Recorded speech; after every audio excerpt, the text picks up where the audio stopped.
Et bonjour à tous, bonjour YouTube, je m'appelle Baptiste, je suis développeur mobile sur Android et si vous avez cliqué sur cette vidéo, c'est que vous avez envie d'apprendre un petit peu la navigation avec Jetpack Compose. Ça tombe bien, vous êtes sur la première vidéo de cette série où on va voir les bases de la navigation. Allez, c'est parti!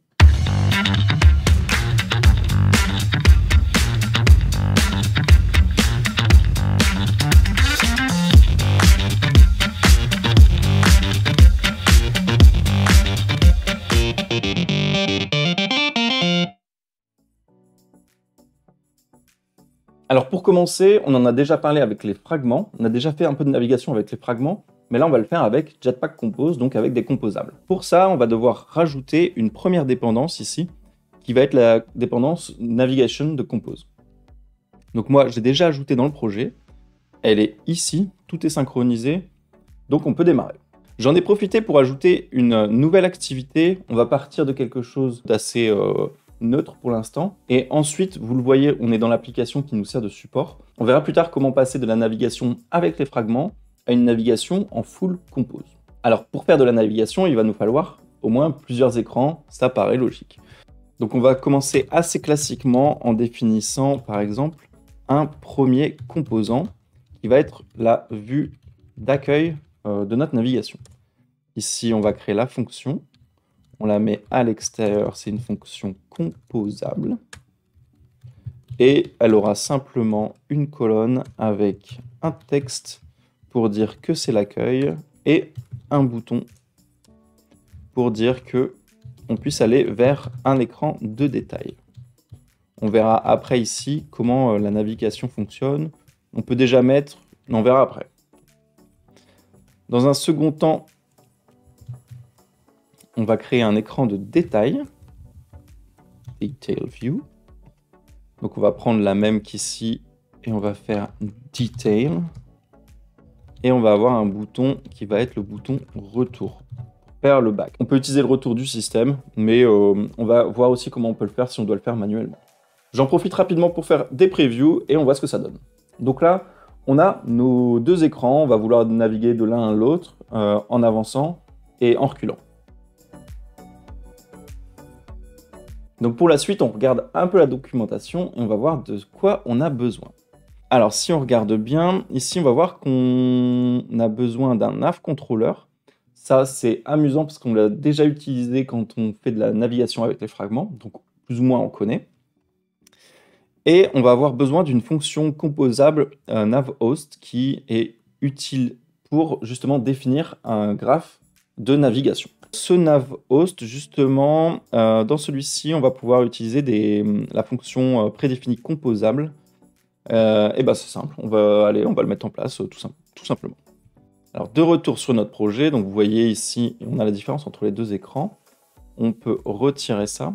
Ce qu'on va faire ici, pour l'instant, on va les commenter.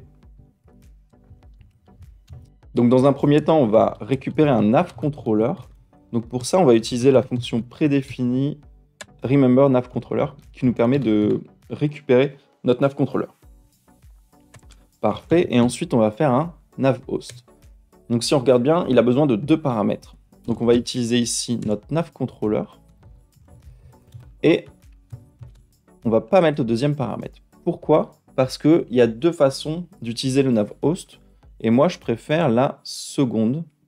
Où on va définir nous-mêmes notre graphe à l'intérieur du navHost. Par contre, il a besoin d'une destination de départ. Donc, quand on va ouvrir l'activity, il faut bien qu'on puisse lui définir sur quel composable il doit aller en premier. Donc, parfait. On va utiliser une destination ici de départ. On va la laisser vide pour l'instant et je vais vous expliquer ça juste après. Donc si on regarde un peu la doc, justement, cette destination de départ, ça va correspondre à une route. On peut lui dire, va sur la fiche profil, sur la fiche friend list, ou en l'occurrence pour nous, ça va être va sur l'accueil ou sur la partie détail. Donc ici, on va mettre /home, et on va créer notre premier composable ici de route, et on va mettre home. Et on n'a plus qu'à le reprendre et à le mettre dedans. Et tout est OK. Allez, on essaye, on va démarrer l'application sur notre appareil. Attention. Et voilà. Facile, on est sur l'accueil. Aucun souci. Donc si j'essaye de cliquer sur le detail, bah, ça ne marche pas, évidemment, parce que sur le bouton, on n'a rien mis pour l'instant. On va voir comment ça marche. On peut définir un deuxième composable ici, qui va être le détail. Et le détail, on l'a déjà, elle est ici, la vue. OK, c'est bon. Mais pour l'instant, on n'a aucun moyen d'y accéder. Comment on peut faire? Eh bien, simplement ici, en lui passant en paramètre le nav controller. Donc on le rajoute dans les paramètres. Il est apparu ici. On voit que dans la preview, il en a besoin aussi. Donc on peut faire ça comme ça, un remember nav controller. Ça va marcher aussi comme ça dans la preview. Et maintenant qu'on l'a dans notre home view, ce qu'on peut faire ici, c'est lui dire hop, navigate vers une route. On le retrouve ici. On peut lui passer aussi des paramètres, on verra comment ça marche plus tard. Donc la route, on va la mettre pour l'instant en dur. Et on relance l'application. Donc normalement, on a passé le nav controller à la home view. Et quand on clique, hop, on arrive bien sur l'écran de détail. Parfait, on a fait notre première navigation. C'est pas encore propre, donc on va nettoyer un petit peu ça. Et on va mettre aussi le retour, parce que pour l'instant, ça ne marche pas. Donc pour faire le retour, eh ben, on va faire à peu près la même chose qu'on a fait avec le Home View. Ici, on va passer en paramètre du Detail View, le nav controller, et ensuite, on va faire un pop backstack. Ici, on lui passe aussi. Avant de relancer, on va voir ici qu'on en a besoin aussi dans la preview. C'est pas mal d'avoir des previews, mais ça peut vite être ennuyeux quand on modifie beaucoup de choses.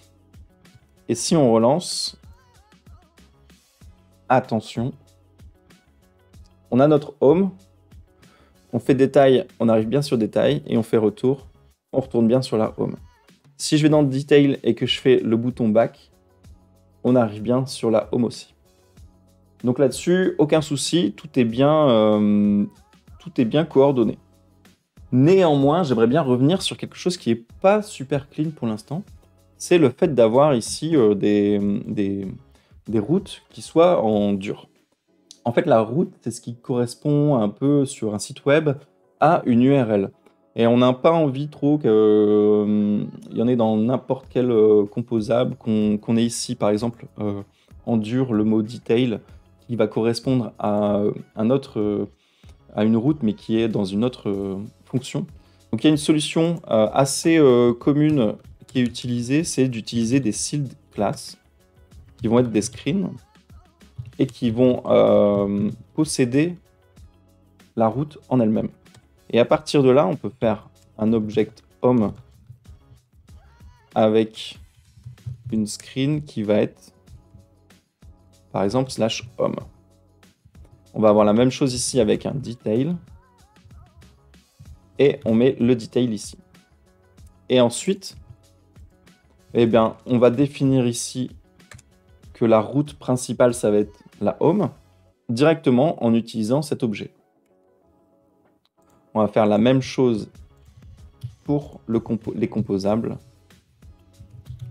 Et comme ça, on évite d'avoir des strings hard-codés un peu partout dans le code. Voilà, c'est une solution qui est assez simple, assez efficace, et on verra après comment on peut mettre des paramètres dans les URL pour pouvoir passer d'un écran à l'autre, mais en pointant sur un détail, par exemple une fiche d'un utilisateur en particulier, ou quelque chose justement où on donne un ID pour aller récupérer une information en particulier.